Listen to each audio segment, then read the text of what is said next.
الذي لا يدركه بعد الهمم ولا يناله غوص الفطن، الذي ليس لصفته حد محدود ولا نعت موجود ولا وقت معدود ولا أجل ممدود، فطر الخلائق بقدرته ونشر الرياح برحمته ووتد بالصخور ميدان أرضه، والصلاة والسلام على أشرف الأنبياء والمرسلين خاتم النبيين سيدنا الممجد بشيرنا المصدق نذيرنا المؤيد المصطفى الأمجد محمود الأحمد الذي سمي في السماء بأحمد وفي الأرض بأبي القاسم محمد.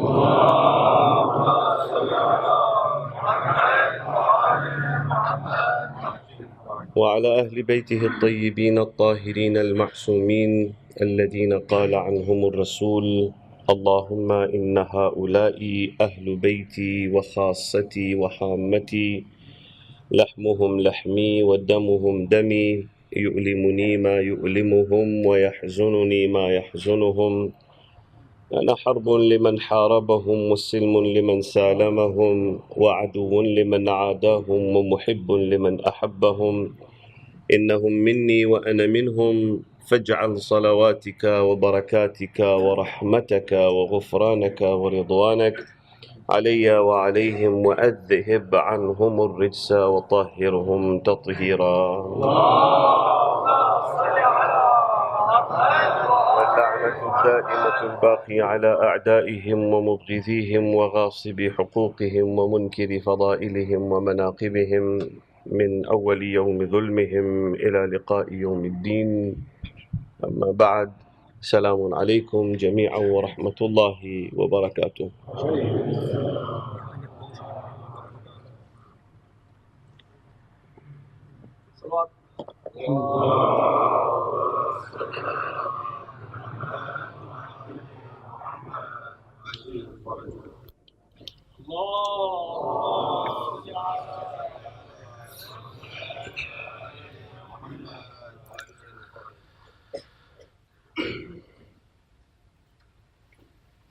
We are commemorating the wafat of the daughter of the Holy Prophet of Islam, Hazrat Fatimah al-Zahra salawatullahi wa salamuhu alayha.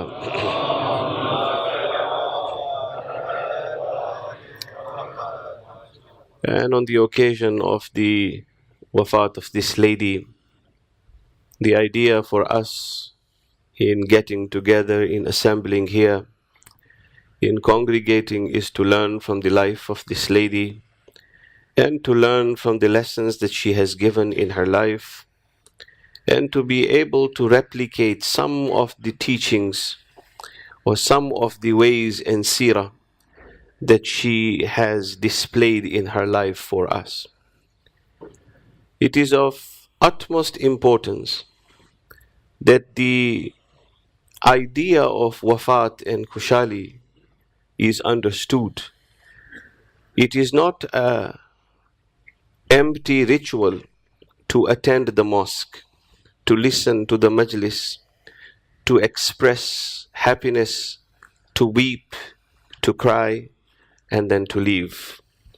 Rather, the idea of sitting here, listening to the majlis, listening to the teachings of the Ahlul Bayt alayhimus salam, listening to the Quran, listening to how that can change my life, how that can change my behavior, how that can bring a transformation within me is the idea of sitting here. And therefore, when we sit and discuss, assemble and congregate and discuss issues, the idea behind it is for you and I to learn from the life. Many a times, many of the subjects that we speak about are subjects that need further reflection, are subjects that require intellectual and in-depth in understanding, to have an insight of what actually happens in history, what is there in Quran Majid, what is there with regard to the ahadith of the Holy Prophet of Islam, what is the context in which the Holy Prophet of Islam may have said this, the context in which Bibi Fatima may have said something, the context in which the Prophet or the Ayyimah alayhimus salam may have said something. And therefore it becomes incumbent upon us as people who have been created by Allah subhanahu wa ta'ala, as people who can reason and think, to reflect, to see and to understand what those things are. Otherwise, it becomes an empty ritual. The community and individual begin to stagnate, and stagnation leads individuals to further jahala and further state of ignorance. People do things happen right before us. We know they are not right. Our heart does not accept them to be right, yet we keep accepting it just because it is something that has become a norm for you and I. And therefore, through the inspiration that we will derive from this lady, Hazrat Fatima Zahra salawatullahi wa salamu alayha,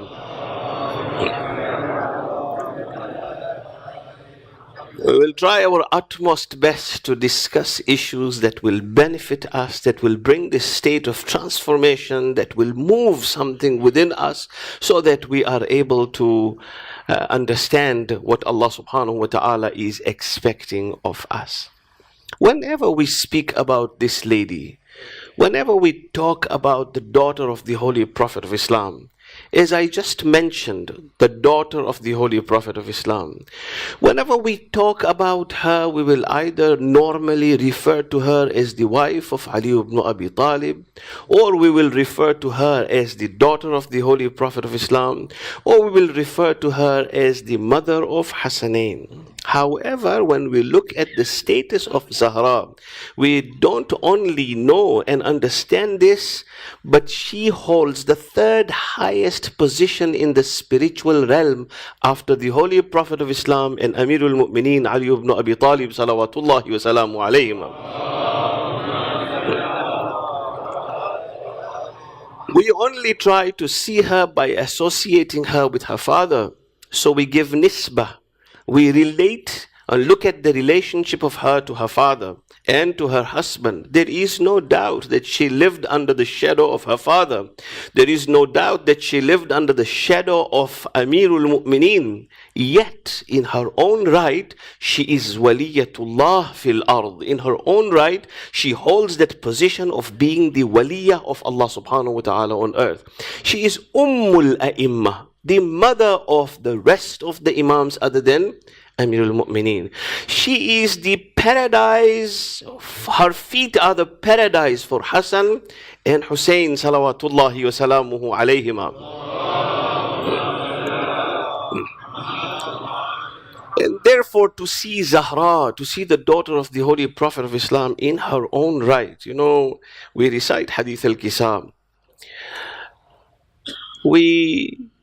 It is important that although we have now screens in which we read the meanings of what is being recited in Arabic language, nowadays in some places, maybe even here, we have Marthia, and the entire Marthia is translated in English, so those who do not understand Urdu or the language in which the Marthia or Qasida is being recited are able to engage with the reciter by looking at the meanings.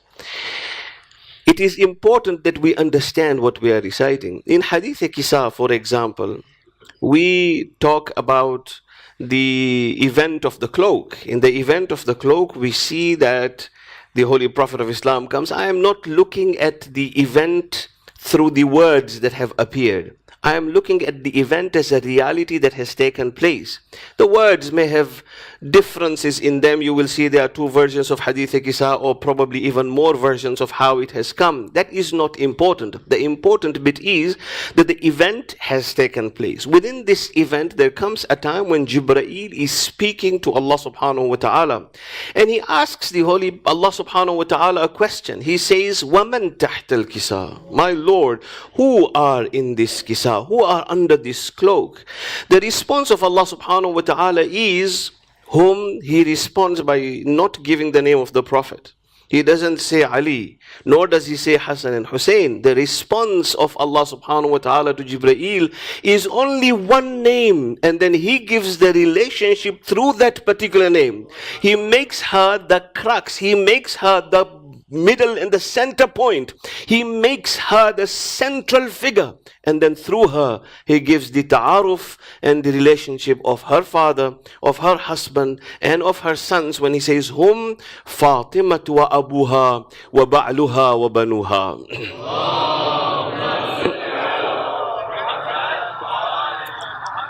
So Zahra enjoys that particular status on her, in her own right. She is the waliyah of Allah subhanahu wa ta'ala on this planet.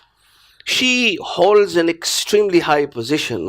Even through Quran, when we look at the selection of the Holy Prophet of Islam, after the verse is being revealed upon the Holy Prophet, when the Holy Prophet is being told by Allah subhanahu wa ta'ala that in this event of malediction, in this spiritual contest between you and the Christians of Najran, قُلْ تَعَالَوْا نَدْعُوا أَبْنَاءَنَا وَأَبْنَاءَكُمْ وَنِسَاءَنَا وَنِسَاءَكُمْ وَأَنفُسَنَا وَأَنفُسَكُمْ ثُمَّ نَبْتَهِلْ فَنَجْعَلْ لَعْنَةَ اللَّهِ عَلَى الْكَاذِبِينَ.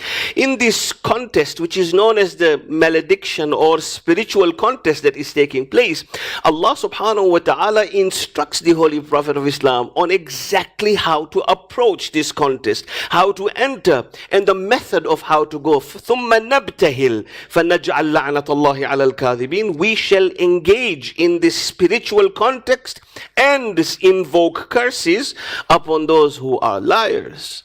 In the selection of the Holy Prophet of Islam, in place of Nisa'ana wa Nisa'akum, he takes none other than Fatimah Zahra salawatullahi wa salamu alayha.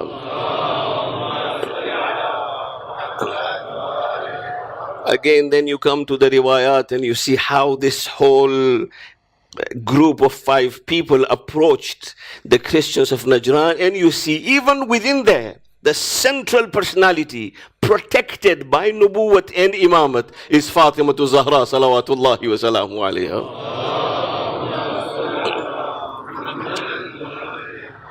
So seeing her only through masa'ib is not fair.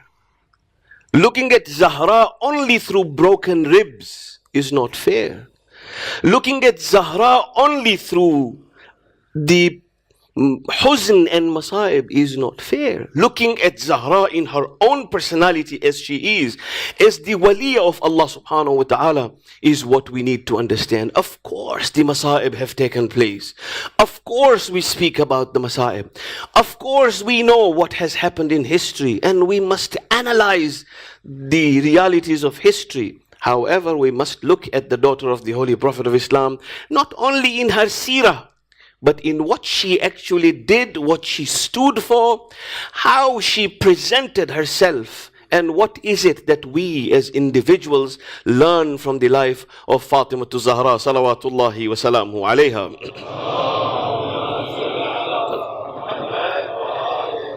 That will be the idea with which I shall hopefully, inshallah ta'ala, be speaking over the next 5 nights, and that is the focus of mine that I will try to put on various subjects that we may deal on these days known as the days of Ayyame Fatimiyah. These days of Ayyame Fatimiyah are days, extra days for us to learn. So we have Muharram, and then we have the first 10 days of Muharram, then we have the entire month of Muharram, in which we learn from pulpits, from various places, from YouTubes, from online, and then we have the whole month of Safar until the 8th of Rabiul-Awwal. We get to learn. Thursday nights we get to learn. These 5 days, or Ayyame Fatimiyah, are also days in which we learn from the lives of our A'immah alayhimus salam. What I wish to do today is to look at Zahra as a woman. Look at the daughter of the Holy Prophet of Islam as a woman. Take inspiration from her life and apply this into our lives. And then insha'Allah ta'ala draw a conclusion from it. There was a time in Jahiliyyah when the society looked at individuals, people, themselves, the laws of property, anything in a very manner which is of the period of Jahiliyyah. The Prophet of Islam brought this state of realization into the minds of the people of what was wrong and what was right. So in this society, which was a period of Jahiliyyah, there was nothing but Jahala. And Allah subhanahu wa ta'ala speaks about this period. He speaks about the Holy Prophet of Islam as to why he brought him. He speaks about the people amongst which the Prophet was sent. He speaks about what the Holy Prophet of Islam was instructed to do and how the Prophet was able to liberate the people from those practices in which they were glued. In fact, certain ideas were fossilized in their minds and they were unable to get out of them, and it was through the Holy Prophet of Islam. One of the things, one of the verses of the Quran mentions the way these people used to live. There were qaba'il, there were tribes that used to have their own laws. One of them used to be a tribe that used to bury its daughters alive. They used to literally bury their little children and babies alive. So Allah subhanahu wa ta'ala speaks about this in Surah An-Nahl. And He describes what used to happen inside the family of an individual. So Allah subhanahu wa ta'ala says, وَإِذَا بُشِّرَ أَحَدُهُمْ بِالْأُنْثَى. The words are very beautiful. For those who understand the sophistication of Arabic language will appreciate these two words. وَإِذَا بُشِّرَ. The word bushira has been used. Good, glad tidings is how it is translated. And I will leave it at that translation because that is not the idea. Allah subhanahu wa ta'ala says, وَإِذَا بُشِّرَ أَحَدُهُمْ بِالْأُنْثَى. When a man, you or an individual used to get glad tidings that a daughter was born to his wife, it was good news. Allah subhanahu wa ta'ala says, وَإِذَا بُشِّرَ أَحَدُهُمْ بِالْأُنْثَى ظَلَّ وَجْهُهُ مُسْوَدًّا وَهُوَ كَظِيمٌ. When the glad tidings came to the father that a daughter was born in his house, ظَلَّ وَجْهُهُ مُسْوَدًّا. His face used to turn dark. وَهُوَ كَظِيمٌ. And he was extremely angry that a daughter was born to him. Allah subhanahu wa ta'ala describes this. This is now inside the house. This is not somewhere in public. Allah talks about this. ظَلَّ وَجْهُهُ مُسْوَدًّا وَهُوَ كَظِيمٌ. His face used to turn dark. And he was angry that a daughter was born to him. يَتَوَارَى مِنَ الْقَوْمِ مِنْ سُوءِ مَا بُشِّرَ بِهِ.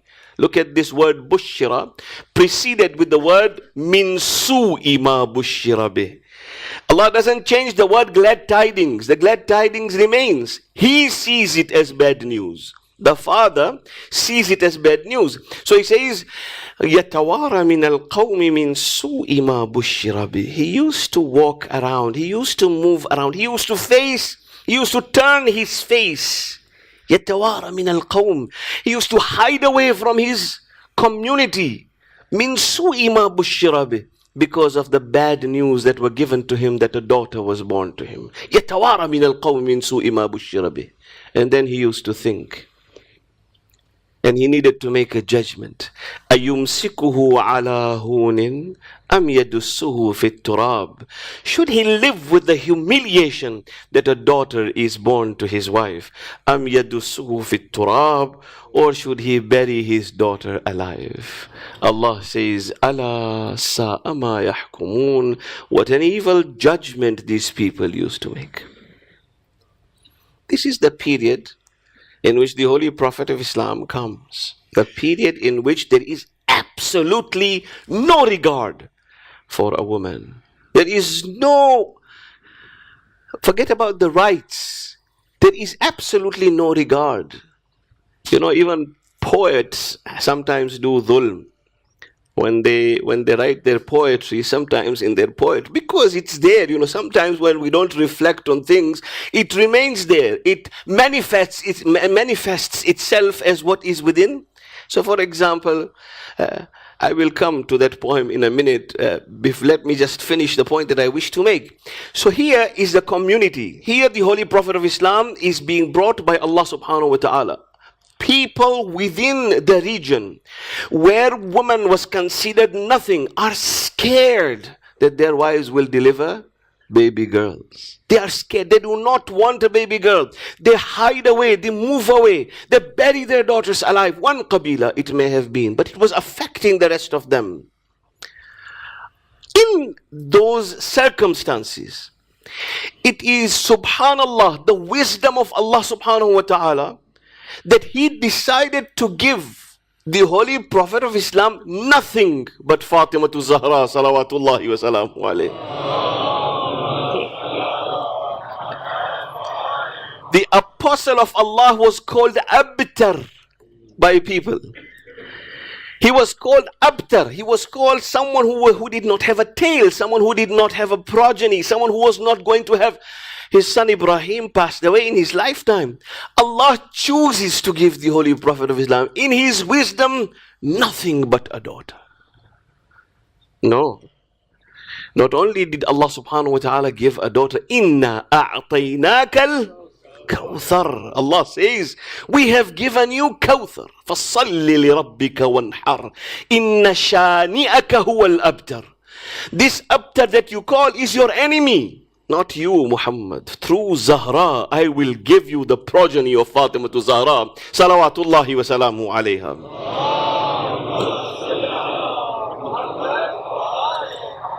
So here we see that Allah subhanahu wa ta'ala in his infinite wisdom decides to give the Prophet nothing but a daughter. And the challenge of the Holy Prophet of Islam is he looks at his daughter Zahra. كُلَّمَا أَرَدْتُ أَنْ أَشُمُّ رِيحَ الْجَنَّةِ.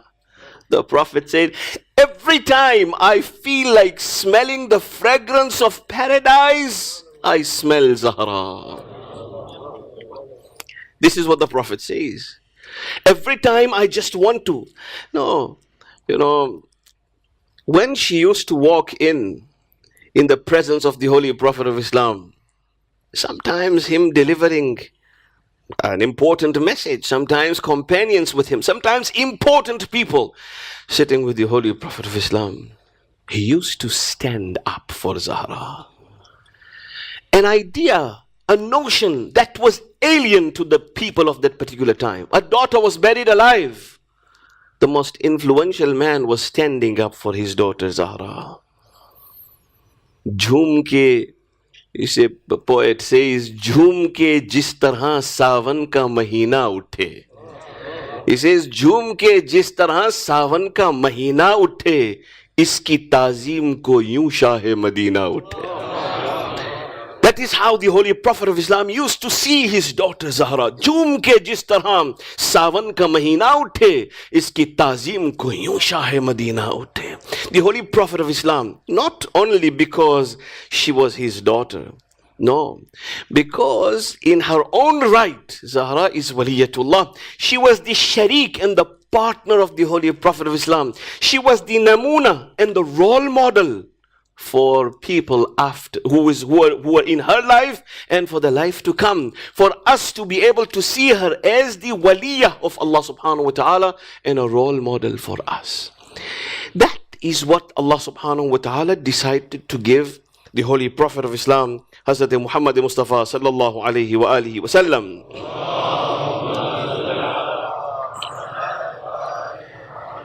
When we see different religions, different notions within religion, different ideas, different theologies across the world, we realize that this is not exclusive to the period of Jahiliyyah only, and it was not only at the time of Jahiliyyah, it carried on after the period of Jahiliyyah. Somehow in the minds of the people, somehow within the culture, there is this state of inferiority or the state of being inferior when it comes to a woman. When Islam brought a different idea altogether to that particular culture, however, this was what it is, and it is not only in the period of Jahiliyyah. I have some examples. For example, no trace in Quran that a creation from an inferior stock or material was used for the creation of a woman. There is no such idea in Quran Majid. Although you will find this in various other belief systems, that a woman was created from the rib of Adam. This is giving this notion of inferiority as far as a woman is concerned. That Hawa was created from the left rib of Adam. This is derogatory when it comes to a woman. When you see a woman, I will come to certain other aspects of this in a moment. But this is what the notion of the people is. Other contemporary views held in the past, for example, views of the past, sorry, not the contemporary, but views of the past, were that woman is the origin of sin. And so they used to see a woman as the origin of sin, that her existence was a source of sin and temptation, that woman was a small devil. You know, that's why I said even poets sometimes do not represent, because it's there in the minds and how it is. So, for example, Jab, the poet says in Urdu, he says it so beautifully, he says, Muskurati hai to dil dade nazar pata hai. He talks about a woman. He says, this is how he describes a woman. Muskurati hai to dil dade nazar pata hai. Ah karti hai to patthar bhi pighal jata hai. So far, so good? Okay. आह करती है तो पत्थर भी पिघल जाता है, प्यार करती है तो कुदरत को भी वजद आता है. I'm not translating. मकर करती है तो शैतान भी घबराता है. Poet says this, not me. Don't shoot the messenger. This is how it is presented. आह करती है तो पत्थर भी पिघल जाता है, प्यार करती है तो कुदरत को भी वजद आता है, मक्र करती है तो शैतान भी घबराता है, पाक तीनत हो तो हर घर को गुलिस्तां कर दे, जिद पे आ जाए तो कौमों को परेशान कर दे. This is how they present, this is how they bring the idea for you and I. Hijab, for example, जब पहन लेती है ये शर्मो हया का जेवर, हूरे कदमों पे अकीदत से झुका देती हैं sir. So he talks about hijab now. He says, जब पहन लेती है ये शर्मो हया का जेवर, whenever she wears an attire that covers her fully, जब पहन लेती है ये शर्मो हया का जेवर, हूरे कदमों पे अकीदत से झुका देती हैं sir. Even the hoor, I have never seen one, but even the hoor actually puts her head on the feet of this lady who is wearing hijab. जब पहन लेती है ये शर्म हया का जेवर, हूरे कदमों पे अकीदत से झुका देती हैं सर, आए नजदीक तो जल जाएं तसव्वुर के भी पर. Even imagination cannot penetrate a woman who is wearing or who is in the state of hijab. Let me not use the word wearing. Who is in the state of full hijab. हूरे कदमों पे अकीदत से झुका देती हैं sir, आए नजदीक तो जल जाएं तसव्वुर के भी पर, पांव कैसे हद इस्मत से नहीं उठती नजर. And then he says, poet says, बेहिजाबी के जो पैमाने छलक जाते हैं, आदमी क्या है फरिश्ते भी बहक जाते हैं. This is how he actually makes the presentation. So you realize and you see that these views that are there have penetrated religion in many religions of the past.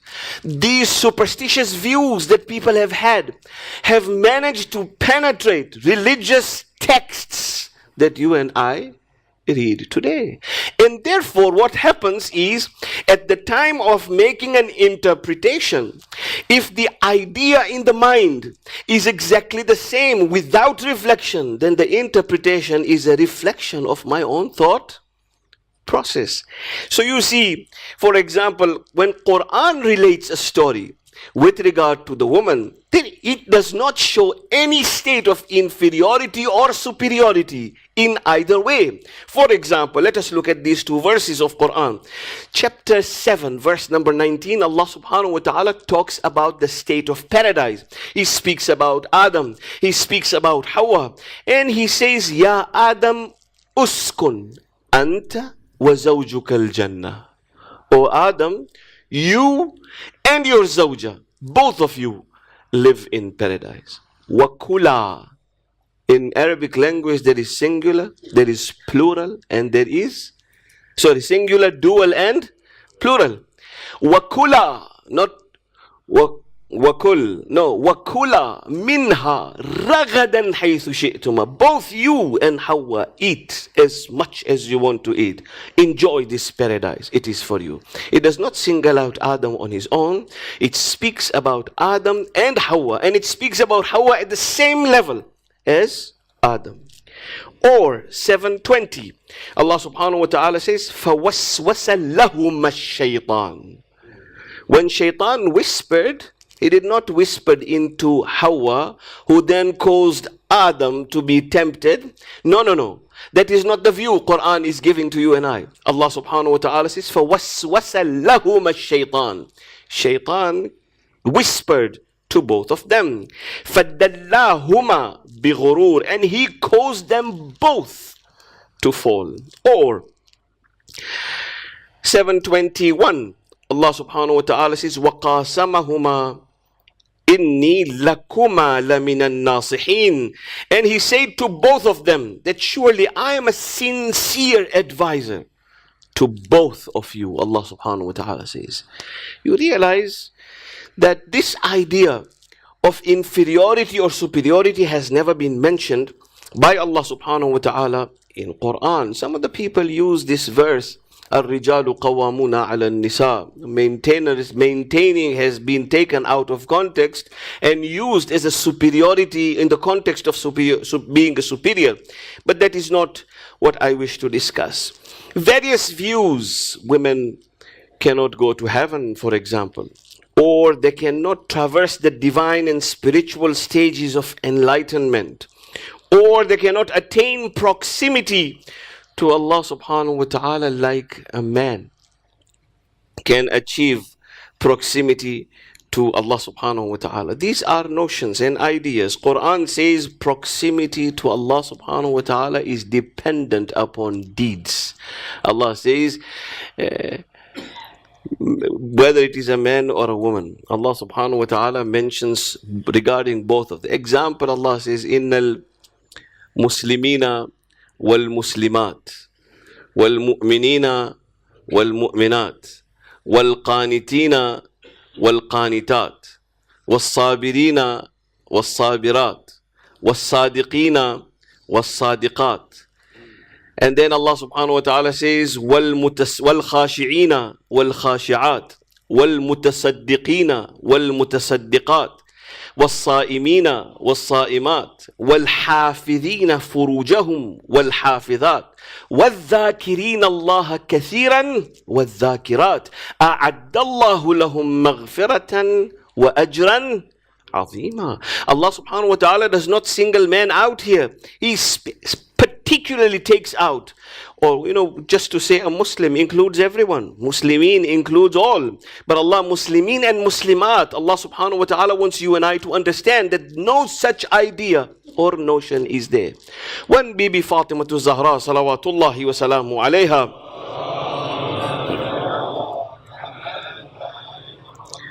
when she went to one of the names given to Zahra is Siddiqa. Sadiqa means a truthful person, a truthful woman. Siddiqa means every fiber of the existence of this individual is nothing but the truth. Right? Siddiqa. When it comes to Zahra, then you can imagine what it is. She goes to the darbar to seek her rights.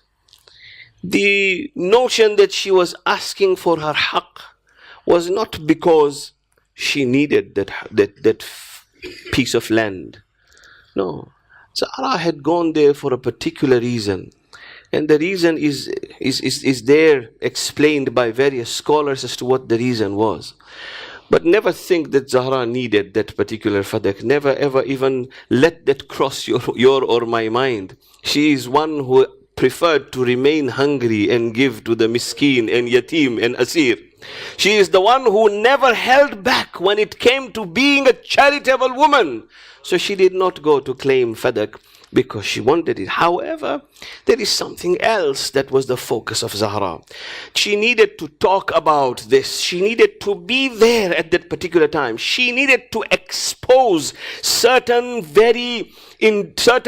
individuals. She needed to bring about the principles of justice. She wanted to talk about various other things. So when she went there, she was Siddiqa. She went there. Ibn Abil Hadid al-Mu'tazili is one of the Ahlul Sunnah wal Jama'ah scholars. He has written a sharh of Nahjul Balagha. He has written a commentary on Nahjul Balagha, Ibn Abil Hadid. He had a teacher by the name of Ibn al-Afariqi. He used to discuss everything with regard to Nahjul Balagha with his teacher. And he used to ask his teacher what is what. One of the questions he says in Sharh of Nahjul Balagha, he says, I asked my teacher, أَكَانَتْ Fatima Sadiqa? He said, I asked my teacher, was Fatima truthful in her claim? That is the greatest tragedy that has taken place when it comes to the daughter of the Holy Prophet of Islam. He says, I asked my teacher, أَكَانَتْ Fatima Sadiqa? Was Fatima truthful in her claim for fadak? He says, he looked at me and he says, yes, she was truthful in her claim. And she was indeed not Sadiqa, but she was Siddiqa. He says, then why was she not given that fadak? He asked the question to his teacher. Why was it that fadak was not given to her? So he says, فَتَبَسَّمَ. My teacher smiled and he said, لو أعطاها اليوم فدكا بمجرد دعواها. If he would have given this fadak just because she had made a claim that it was hers, then it would have been proved beyond any doubt that this woman's every existence is nothing but truth. She is Siddiqa. Then tomorrow, لجاءت غدا وَدَّعَتْ لِزَوْجِهَا الْخِلَافَةِ. Then she would have come back the following day and she would have asked for the khilafah. But then it would not have been able to disprove Fatima. You know what the poet says? इस कौम के रोने को यही बात बड़ी है. A poet says, इस कौम के रोने को यही बात बड़ी है. Zahra भरे दरबार में हक मांग रही है. She's standing, the daughter of the Holy Prophet of Islam is asking for her haqq. It is enough masa'ib. You don't need any more masa'ib. That the daughter of the Holy Prophet of Islam was left in that state where she had to come in front of people and ask for her haqq. But in that darbar, Zahra gives a lesson to you and I. She proves the position of the woman. She talks as someone who is equal to those people who are sitting there, and letting them equal in the sense of her existence, not in the state of a spiritual station or status. No, standing there, talking to them at the same wavelength. But the fact that she had to come there is the greatest masaib in the first place. Is qaum ke rone ko yahi baat badi hai. Zahra bhare darbar mein haq mang rahi. She says to her husband, Ya Ali, idha mittu, when I die, faghassilni, I want you to give me ghusl.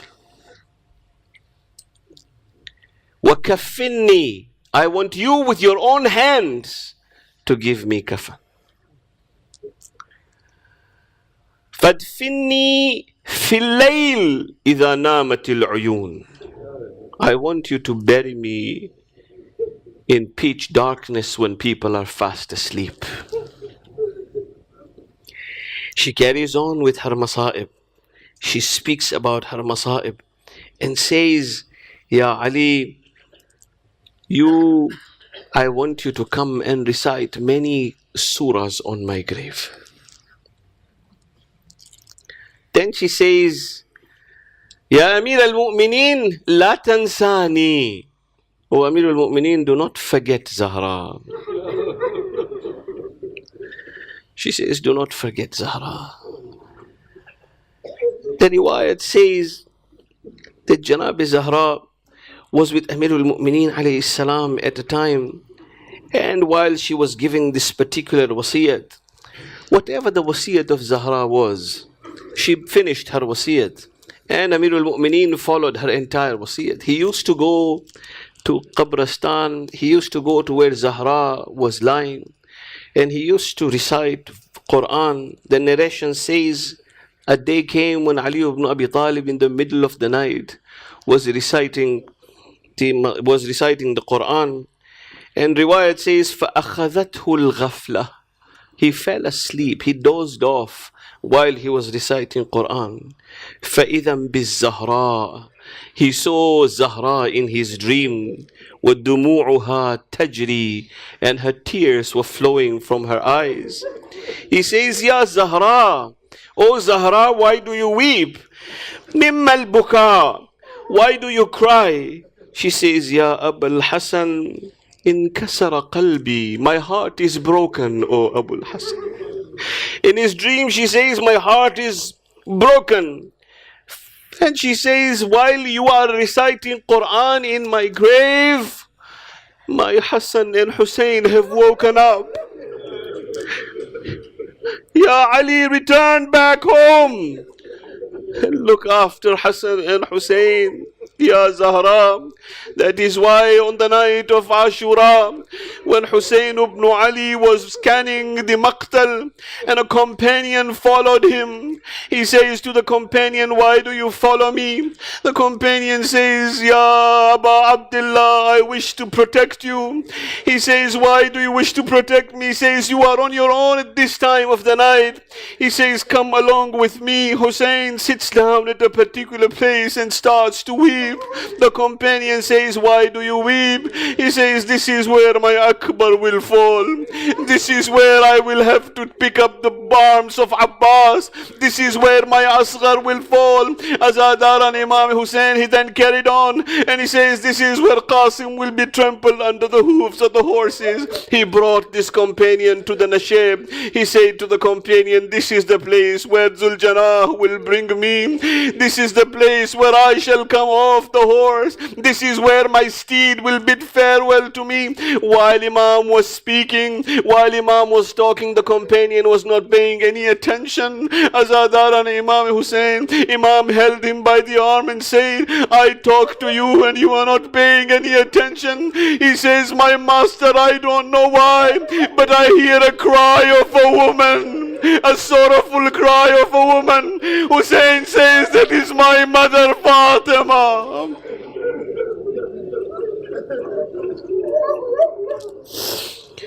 سيعلم الذين ظلموا أي منقلب ينقلبون إنا لله وإنا إليه راجعون. مات من حسين.